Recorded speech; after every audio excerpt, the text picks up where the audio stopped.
Hi this Anil Rathod. ఇప్పుడు మరో successful ఉమెన్ని కలవడానికి వచ్చాం మనం. That's none other than Vanaja గారు, who is a cancer coach and Vedic nutritionist. So తనతో మాట్లాడి తెలుసుకుందాం. హలో వనజ గారు. హలో మా. Wishing you very happy international women's day. Thank you so much. ఇవన్నీ స్పెషల్ విషెస్ అన్నమాట. Like men wishing women's day is like very special. That to for successful people like you. Thank you so much. మీ ద్వారా మా women ఎవరికైనా అందరికీ ఇన్స్పిరేషన్గా ఉండాలని చెప్పేసి మీ నుంచి కొన్ని inspiring words definitely. So Vanaja గారు, what inspired you to be a cancer coach and how do you empower women through your work? My own cancer journey has inspired me to become a cancer coach, because I feel at this point in time most of the cancer patients actually feel that cancer is a death sentence, and they also feel that they cannot get over it. But my own cancer journey, because I fought stage 3 breast cancer, I had to go through the entire process of chemotherapies and surgeries, mastectomy, what not, everything. ఆ process అంతా అయిపోయేటప్పటికి నాకు అనిపించింది అనమాట, నా కో patients అందరిని చూసి నాకు అనిపించింది, okay, there should be somebody who can actually give them the real picture of what it is అని ఒక్క థాట్ అనిపించి, మళ్ళీ డీప్గా వెళ్ళినప్పుడు ఏమనిపించింది, ఎందుకు యాక్చువల్గా క్యాన్సర్ వస్తుంది, is it only food or is it the stress or whatever it is, life స్టైల్లో చేంజెస్ చేసుకోవాలా, ఇవన్నీ ఎవరో ఒకరు మనకి చెప్పాలి. సో ఆ ప్రాసెస్లో ఎవరైనా చెప్పేవాళ్ళు, కౌన్సిలింగ్ చేసేవాళ్ళు ఉన్నారా అని నేను నా రీసెర్చ్ చేశాను. డాక్టర్స్ వాళ్ళు ఉన్నారు, కొంతమంది చెప్తూ ఉంటారు, ఎవరికైతే క్యాన్సర్ వచ్చిందో వాళ్ళు చెప్తారు, ఓకే మాకు చాలా భయం అనిపించింది. కానీ ఎంతసేపు భయం ఒక్కటే కాదు, అవతల వాళ్ళకి మనం హోప్ ఇచ్చేలాగా కూడా ఉండాలి. ఈ ప్రాబ్లం నుంచి నువ్వు బయటకు వస్తావు అనే ఒక ధైర్యం ఇచ్చేవాళ్ళు ఉంటేనే మనము ఎటువంటి ప్రాబ్లంనన్నా ఫైట్ చేయగలుగుతాం. సో ఆ ఒక్క పాయింట్ నన్ను ఈ ప్రొఫెషన్లోకి షిఫ్ట్ అవ్వడానికి it's inspired me. So you're doing an amazing job అని చెప్పొచ్చు. ఎందుకంటే చాలా మందికి క్యాన్సర్ పేషెంట్స్ ఉన్నా కానీ బయటికి వచ్చి వాళ్ళు ఇలా అవేర్నెస్ ప్రోగ్రామ్స్ చేయడము, that helps to people, cancer patients కి కూడా వాళ్ళకి హెల్ప్ అవుతుంది. So what advice would you give to other women who are currently facing cancer diagnosis or undergoing the treatments? Definitely ఎవరైతే ఈ క్యాన్సర్ డయాగ్నోసిస్ అయిందో, ఎవరైతే treatment అవుతుందో, for them I will only say go for a proper treatment. మధ్యలో treatment వదిలేకండి. పెయిన్ఫుల్గా ఉంది, లేకపోతే మాకెవరు సపోర్ట్ చేయట్లేదు, లేకపోతే ఇట్లా చాలామంది ఆల్టర్నేట్ మెడిసిన్ తీసుకుంటే తగ్గిపోతుంది, చెట్లు మందికి వెళ్తే తగ్గిపోతుంది, ఏదో మంత్రాలు వేపిస్తే తగ్గిపోతుంది, ఇట్లాంటి వాళ్ళు చాలామంది వస్తారు. యాక్చువల్గా సగం ట్రీట్మెంట్ చేయించుకొని పలానా టెంపుల్కి వెళ్ళి పలానా మంత్రం వేస్తే తగ్గిపోతుంది అంట, ఇలా చెప్తూ ఉంటారు. అలా చేసి వాళ్ళు ఫైనల్ లాస్ట్ స్టేజెస్లోకి వచ్చేసి దే లూజ్ దేర్ లైఫ్ బేసిక్గా.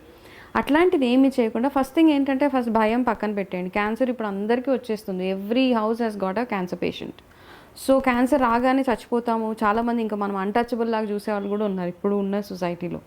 అది కాకుండా మీకు క్యాన్సర్ వస్తే ఫస్ట్ మీరు చేయాల్సింది ఒక మంచి డాక్టర్ దగ్గరికి వెళ్ళి, మామూలు క్యాన్సర్కి ప్రస్తుతానికి ఆంకాలజీ వెరీ గుడ్, బాగుంది. ఇప్పుడు నార్మల్గా మనం తీసుకునే అలోపతి ట్రీట్మెంట్ మాత్రమే తీసుకోండి.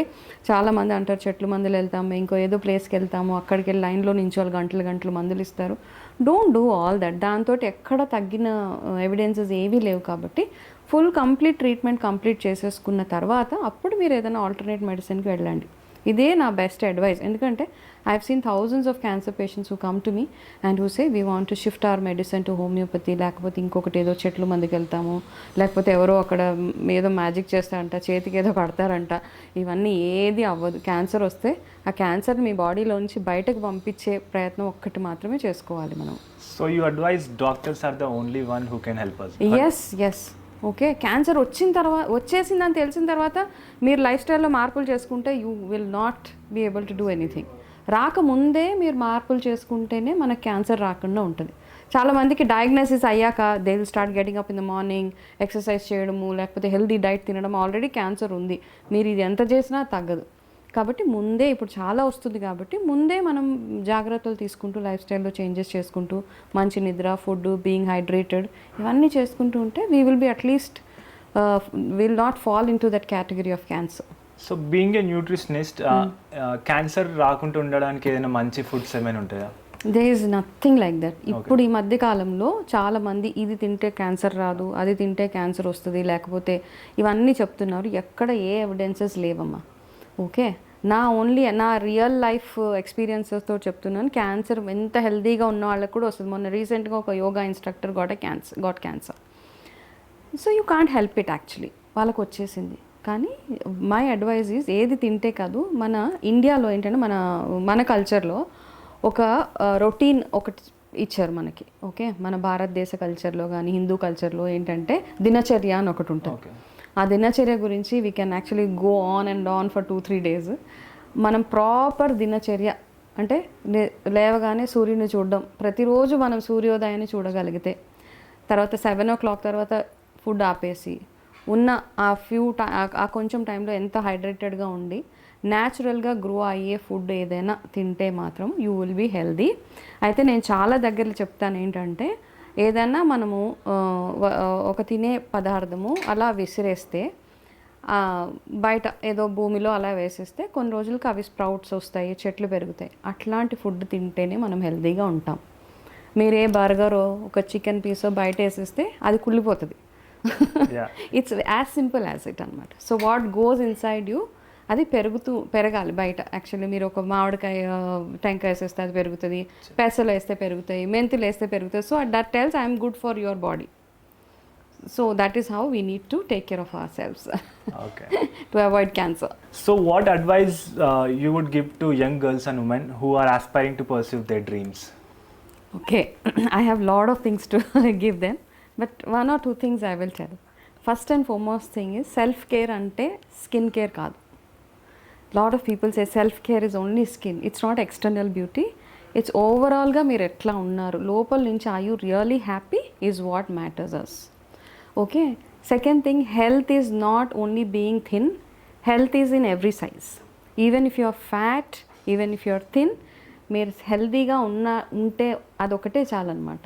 కొంతమంది లావుగా ఉండి చాలా హెల్దీగా ఉంటారు, కొంతమంది సన్నగా ఉండి రకరకాల ప్రాబ్లమ్స్ ఉంటాయి. కానీ ఈ మధ్య ఆడపిల్లలు ఒకటే మైండ్లో ఏంటంటే నేను సన్నగా అవ్వాలి, నేను సన్నగా అవ్వాలి, నేను సన్నగా ఇట్స్ ఓన్లీ మంత్ర అనమాట. ఇట్స్ లైక్ అదొక జపం లాగా అయిపోయింది అందరికీ. మీ ప్రొఫెషన్ మీకు డిమాండ్ చేసింది అనుకోండి, మీరు సన్నగా ఉండే ప్రొఫెషన్లో మీరు ఉండాలి. Like you are into something, your yoga instructor or your into modelling, your profession demands. Other than that, అది కాకుండా మనం వేరే ఏ ప్రొఫెషన్లో ఉన్నా మనం నిజంగా సన్నగా ఉండడం అవసరమే లేదు అని నాకు అనిపిస్తుంది. Just accept yourself. మీరు ఎలా ఉన్నారో అలా మిమ్మల్ని మీరు యాక్సెప్ట్ చేసుకుంటేనే మీరు హెల్దీగా ఉంటారు. ఇది ఒక్కటే నా sincere advice to all the young girls there. And no competition. Start loving yourself. మీరు నల్లగా ఉన్నా, తెల్లగా ఉన్నా, curly hair, soft hair, wrinkled hair, whatever texture, whatever skin colour, please accept yourself. మిమ్మల్ని మీరు love చేసుకోకపోతే పక్కన వాళ్ళు ఎవరు లవ్ చేయరు. So start loving yourself. That's my sincere advice to all the young generation. So Vanaja garu, one last question. What is fashion meant to you? Fashion is not copying some celebrity or somebody else. Fashion is how you carry yourself and also respecting your tradition. That's what I feel. Simple and short. Yes. Thank you Vanaja garu, and wishing you once again happy International Thank Women's you so Day. much. మీ నుంచి చాలా awareness మాకు తెలియని వాళ్ళకి చాలా మందికి చెప్పారు. Thank you so much. I'm so happy.